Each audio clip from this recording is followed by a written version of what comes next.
Herkese selam, merhabalar. Merhabalar. Biraz da insanların gelmesi için Sesini evet kapatayım birazcık. es vermek gerekiyor sanki, insanlar bir gelsin falan.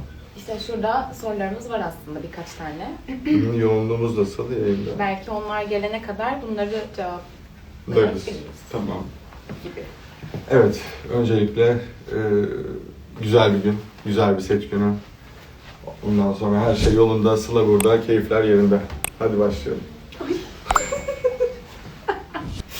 Şimdi,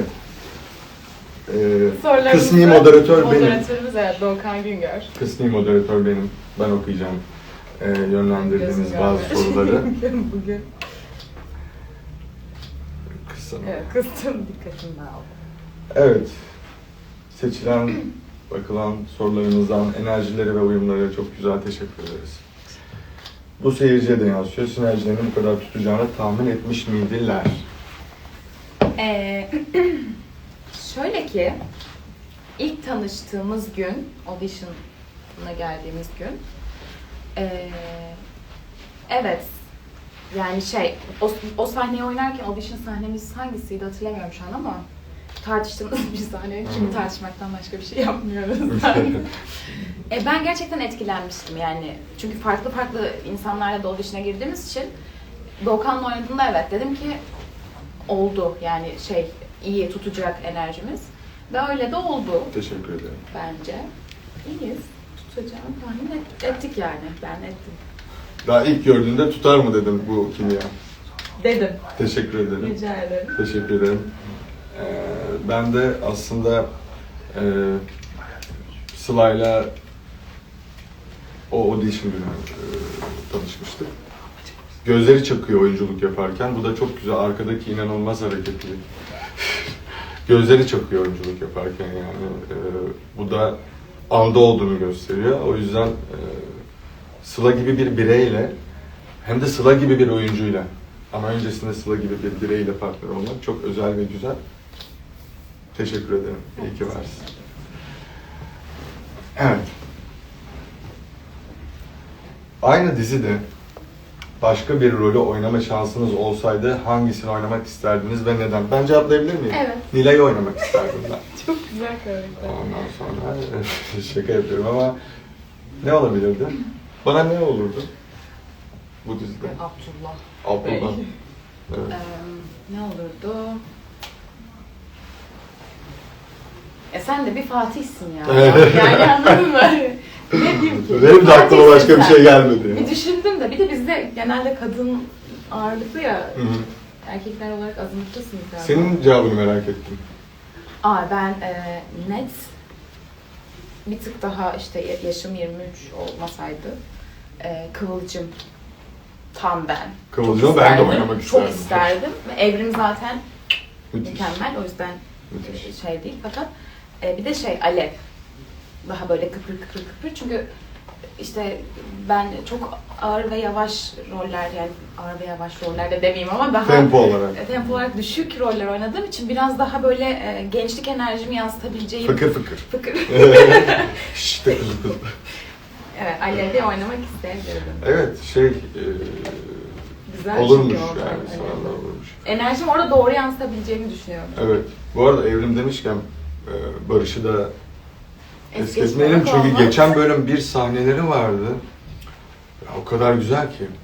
Yanımda bir arkadaşım vardı, işte 40'lı yaşlarda. Ben bu yaştan sonra aşka inandım dedi. Ellerinize sağlık, buradan da seviyoruz onları. Biz de mi inanacaktı aşka? Aşk böyle bir şey. Sizce aşk, bu kadar aşk demişken, sizce aşk her şeyin üstesinden gelebilir mi? Ben kendime bakıyorum da ara ara kadrajdan çıkıyorum. Yani aşk her şeyin üstesinden gelebilir mi? Bugünkü benim tutarsızlığımı bildiğiniz için buna yine verebileceğim net bir cevabım yok. Hı. Değişebilir. Aşk her şeyin üstesinden. Neye duyulan aşk her şeyin üstesinden gelebilir mi de yani olabilir. Ya bir de çok doğru bir noktaya değindin.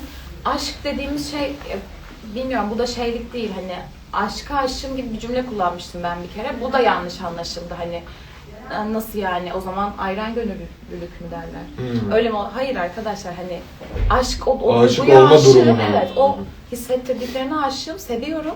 Ama bu birey olmak zorunda değil.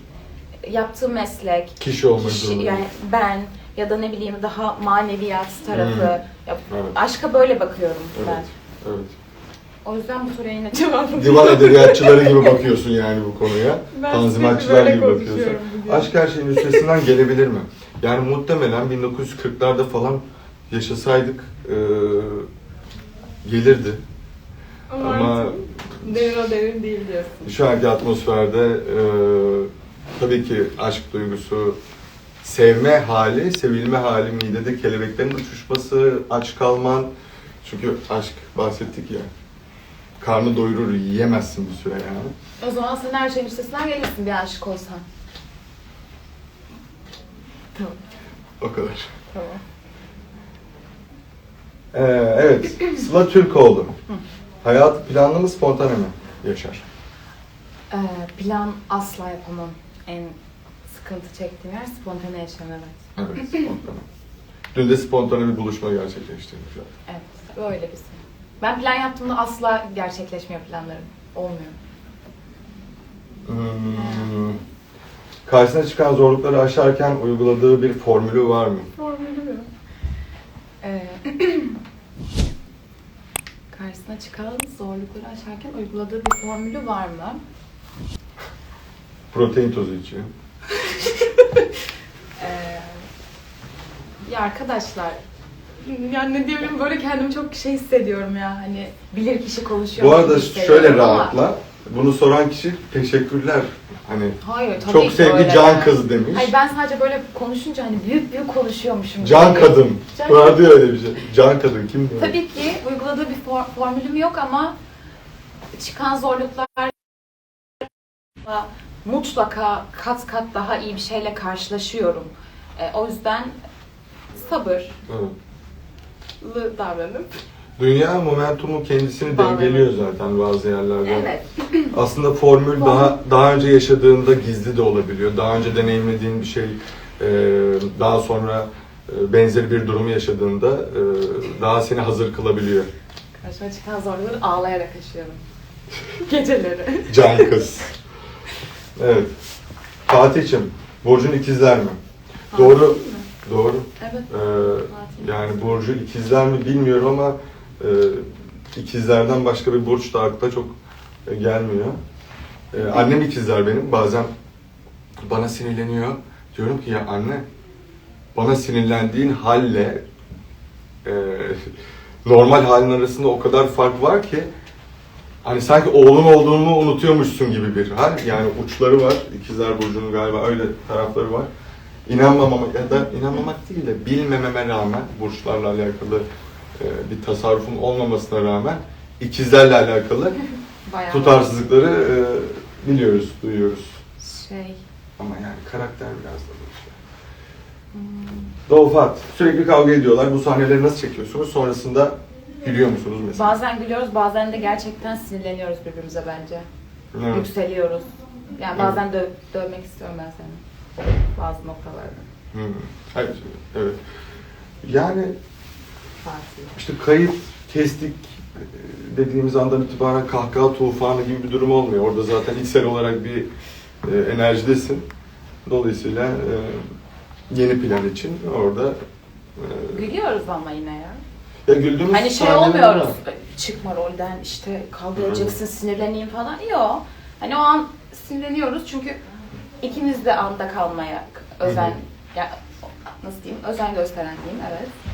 İnsanlar olduğumuz için o an sahne üzerinde oradayız. Sahneyi kestik dediğimizde normal. Evet ya istediğim gibi ise mesela plan istediğim gibi çıktıysa çok keyif alırım ama bölük pörçük olduysa ve tam içime sinmediyse sahneden hemen sonra hadi bakalım hadi gülelim de eğlenelim de gibi bir durum olmuyor. Biraz böyle Ben işkolik daha bir tarafım var.